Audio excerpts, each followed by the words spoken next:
ParrotFishNet, committed to developing smart technologies for sustainable use of our marine resources. The Local Government Code in 1991 says that the local government are the frontline managers of the coastal environment or municipal waters.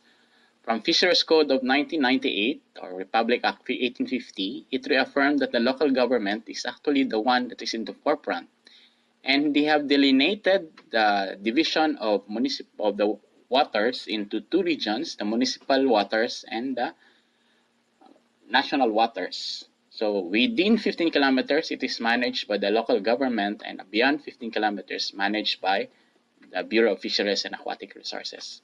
In the usual detection of illegal fishing, the usual method is the sea wardens usually establish visuals, and they observe movement, and if there's movements being seen, then they send out.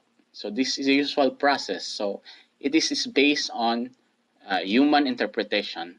So we need technology in order to improve this. The one usually tasked is the sea wardens. So these are usually persons which are volunteer. Sea wardens have this problem. Usually they have difficulty in monitoring, especially at night. They are actually outnumbered. They are usually being poached, especially if they guard marine protected areas. They are risking their life. They have insufficient and obsolete methods, and most of the time they have limited professionalism. This is being seen in Mulugan, wherein our area, our research or our system is being implemented. So based on the challenges presented by Honorable Mariano R. Martinez and Gerald S. Montejo during the initial introduction, these are the challenges in law enforcement in municipal waters. And in that introductory session, these are the two striking statements that I've heard. First, from Commodore Edward B. Gunguna, sabi niya, I quote, yung BFAR may monitoring system, yung Coast Guard may monitoring system, yung Navy may monitoring system, yung local police meron din. Pero puro tayo monitoring, pero bakit ang bagal ng response sa law enforcement? And according to Mayor Montojo, Enrochers courageously claims that the LGU cannot do anything to stop them. So parang nagmamayabang pa sila. So aside from this problem, the typical scenario that experience, especially those in our area in Mulugan, El Salvador, the typical scenario when a commercial fishing boat is apprehended is like this. Conversations like, sabi ng seaworther, sir, you have committed a fishing violation by fishing in municipal waters. Sabi ng violator, boss, may pruweba ka ba na nag-violate kami? Yes sir, nakita ko kayo pumasok. Sabi ng violator, may picture ka ba na pumasok kami? Wala ata, sabi ng seawarden. Then sabi ng violator, nasa national waters naman kami ah. Sabi ng seawarden, hindi sir, within 15 kilometers kayo. Anong pruweba mo na nasa 15 kilometers kami? Sa ganitong senaryo nga ang seawarden because wala siyang maipakitang evidence na nasa 15-kilometer municipal water nga sila. And sometimes evidences are usually based only on eyewitness account, which is not credible in courts. Another typical scenario when an emergency search and rescue is conducted by sea wardens at night. This is a logical nightmare. So for example, may isang boat na nag-capsize and tumingi ng tulong. So sabi ng commander, let's deploy boats. And in Mulugan, El Salvador, they have 3 boats which is being operated by the sea wardens, and they are being used for this operation. So for example, in one typical rescue operation, sabi ng commander, asan na kayo? Sabi ng boatman, malapit kami sa Opol, sir, sa may palengke banda. Remember, this is at night.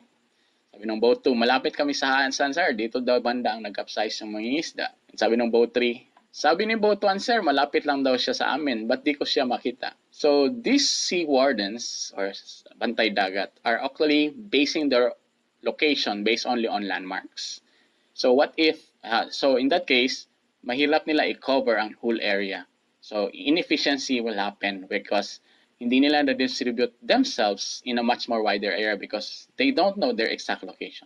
So there must be a means for them to be able to know the exact location. Much worse, based on landmark lang sila. So kung nasa gitnang dagat, wala namang landmark. So they are, sabi ng isang bantay dagat is based on stars na lang daw sila. So for those pain points in the LGU, we, the ParrotFishNet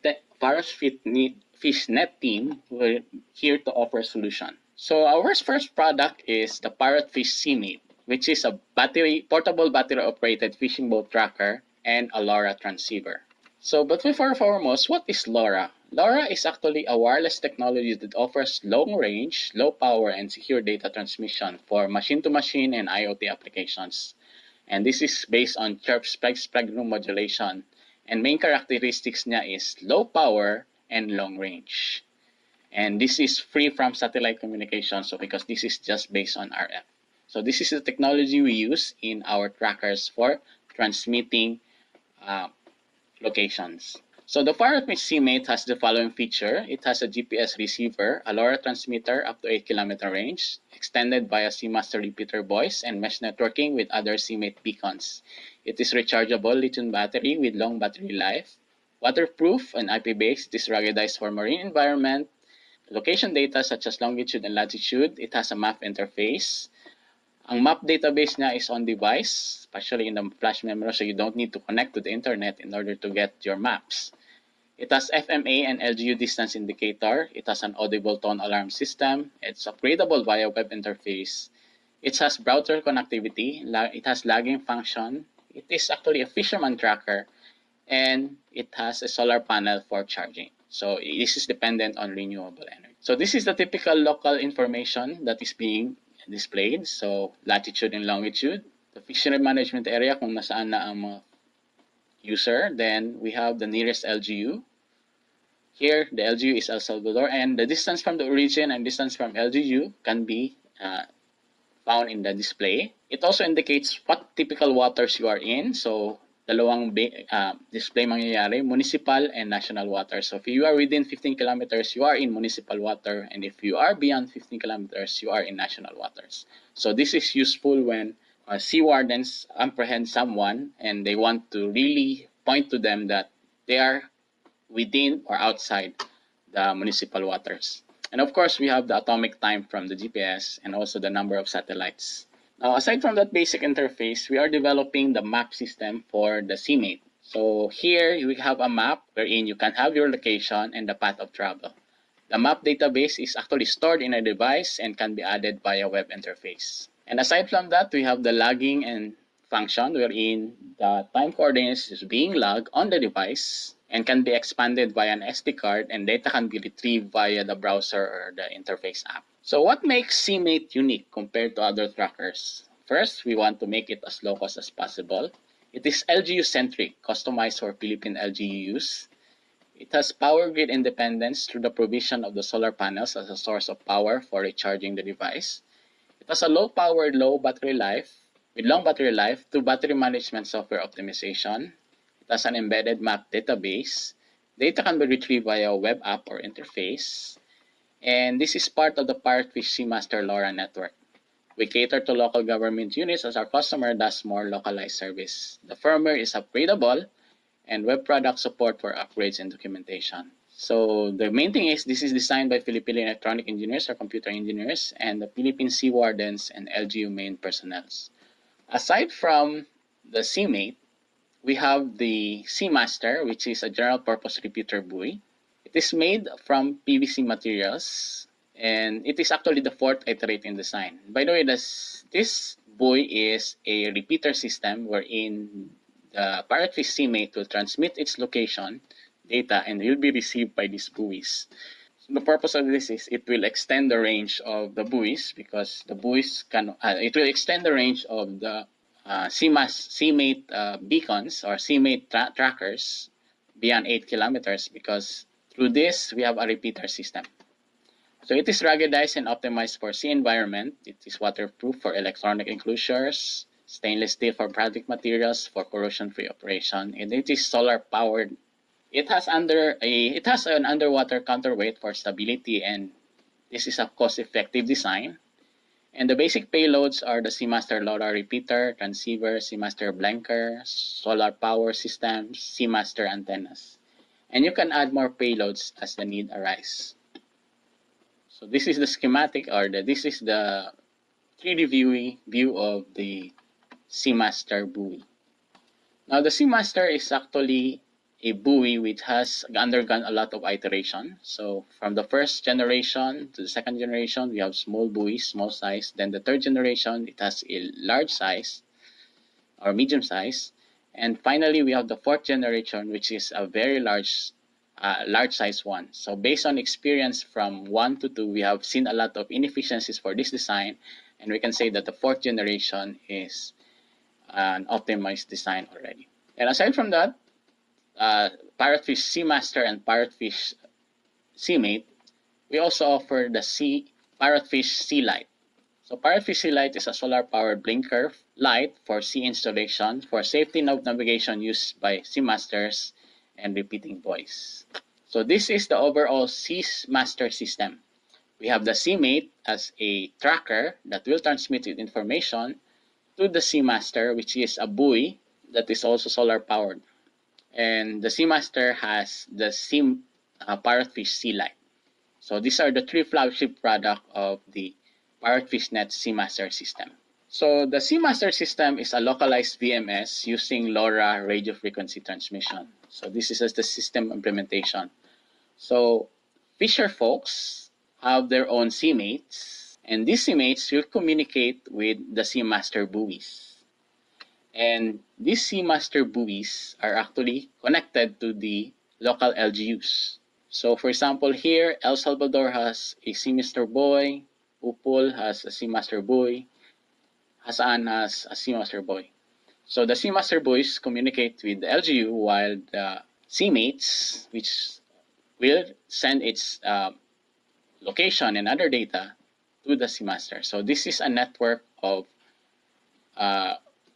vessel monitoring system, specially designed for LGUs. Now, how about BFAR IMEMS? IMEMS is already implemented. So based on experience, as I interviewed the LGU in El Salvador, they find IMEMS to be expensive. It is highly technical for the common sea warden, and usually this is a logistic mismatch.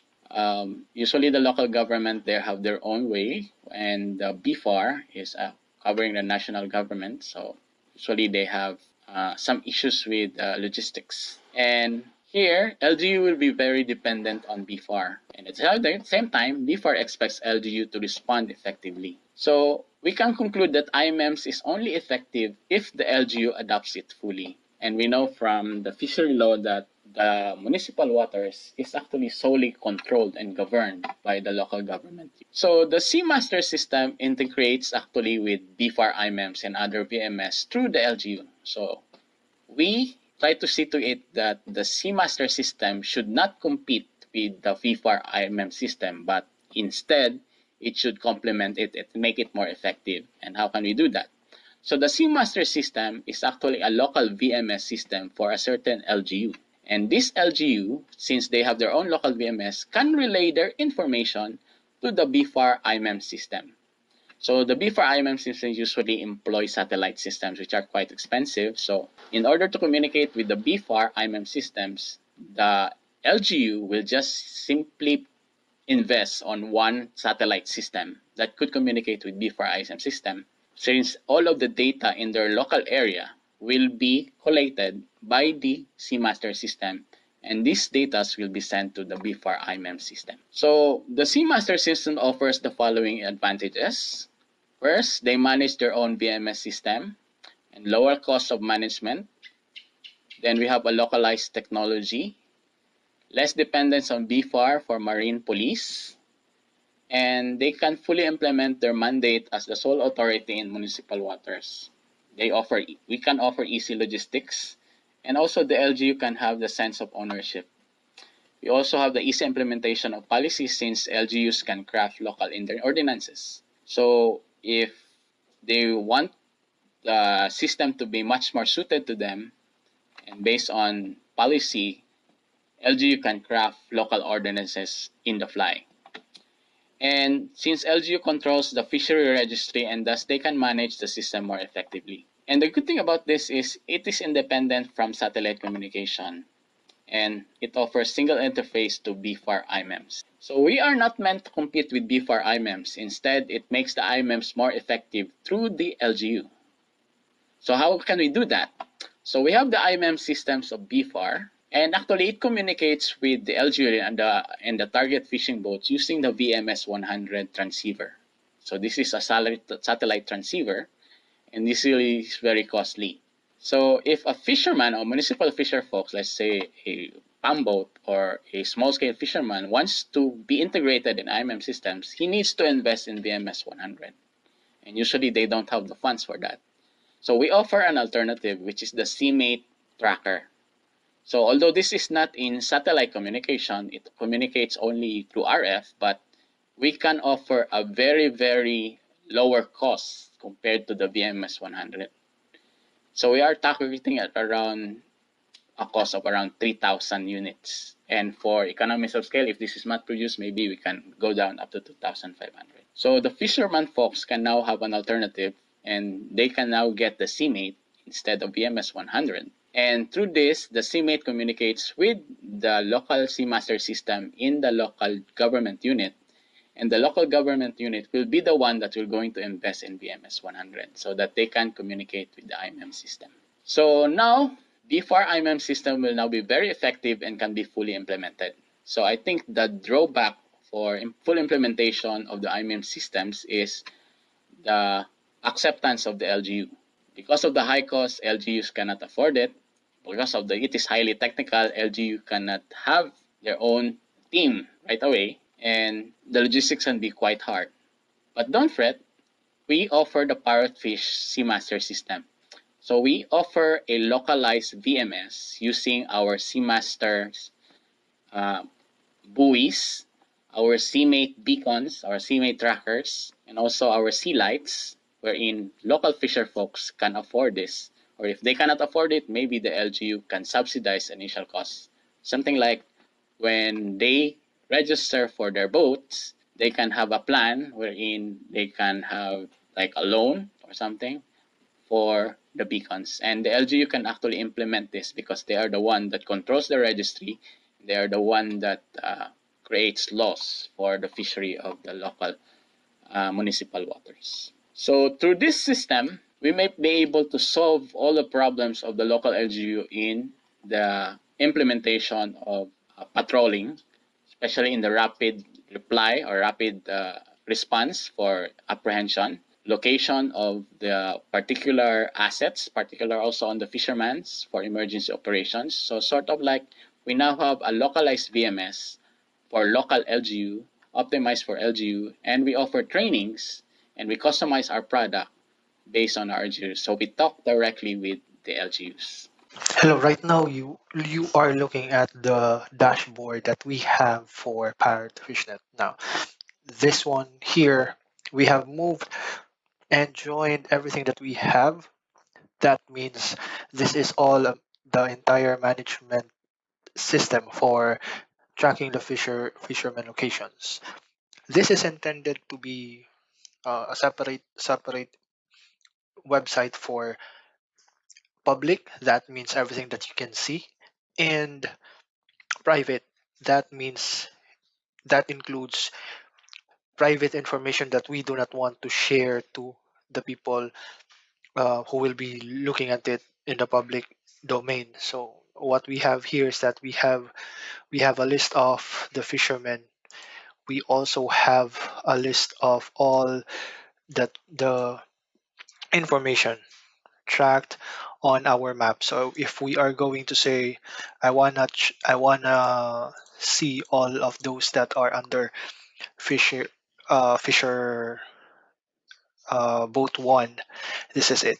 And this, you may not see it clearly here, but if I'm going to zoom in, this is the information of that point. Now this each dot on the map represents when our buoys or our devices has gathered information of this particular fisherman at this particular point. So it included the name of the fisherman, the address, the family, the contact number, and the location where this is seen. W- For public domain display, we will not be displaying this information here. This one, and this one, just to protect the information of the fisherman. But we will show the location and the time when this point was collected. If you want to show the other points, you can also see here As you can see, we have gathered and we have plotted potentially when that fisherman has taken route. Now, as you can see here, at around 9 a.m., this Blakely the fisherman was at this point at the port, and then around 12 he reached this far. We have this, and then he went back. Let me just zoom in, and you can see that he is now on this spot around 4 a.m. So that we are trying to show the points of where each fisherman has went. Now, at this point, we are there are 2 points for these plots to be included. It's either the device themselves will send the information and we will display it on the maps, or on this case, you will see this on this map for Fishing Boat 4, which is owned by Matomaini. Or if we have some information that we have here, then we can upload a JSON file to the system itself. And so that's how we will be able to see, or we will be able to update the information here. Thanks. So we are now in around more or less 12.86 kilometers from our origin. This is just to test the functionality of the Sea Parrot Seamate. Here you can see that it will give you coordinates, if you could see it, and it's quite dark, right? And from there you can see the latitude and longitude, as well as the FMA where you are. We are at FMA 9, and then the LGU is El Salvador, and then also from there you can see the distances, the distance from origin and the distance from the municipality city hall, which is LGU. So the reading is around 12.85 from our origin, and from the city we have 15.26. So we are actually 15.26 kilometers from the city hall of LGU, of the El Salvador LGU. Sea wardens are within municipal waters, and they have the exact location. The exact location also is being transmitted via this transmitter, via LoRa. So my location is now being transmitted to the relay at the shore, the one at the buoy, and then retransmitted to a base station. So we can actually track our traversal in terms of position. So this is very useful when our sea warden is going to apprehend someone, and they sometimes dispute if the culprit is within municipal waters or not. So this device will aid our sea wardens for them to have a definite exact location, and whenever they have to implement laws and capture individuals which are fishing within municipal waters, this can be their guide, because this will tell you if you are within municipal waters or not. So if every boat has this beacon, as well as the commercial fishers, then they can compare the readings on their seamate beacons if they match, and if they are dispute, then this can be used as a basis in the implementation of sea laws in the municipal waters. So we are ParrotFishNet. We are a team of Filipino engineers, computer engineers, electronics engineers, and we have been awarded some grants from US Embassy and from Huawei. We are actually the first place in Hakwaton, Cebu. And also we partner with the El Salvador government and the Makahalar Bay Development Alliance. So we can say that the technology that we develop is real world technology, since we have partner LGUs that are really using our technology. So what are our products? So we provide data command centers for LGU. We offer low-cost boat tracker and geolocator, low-cost boat detector for MPAs, surface drones for rapid response for law enforcement, cost-effective monitoring system for MPAs, and smart floaters for MPA management. So our product portfolio is actually really designed and concentrated on the marine environment. Particularly, we cater on the local government units. So that's it. So we are ParrotFishNet. We are committed to developing smart technologies for sustainable use of our marine resources.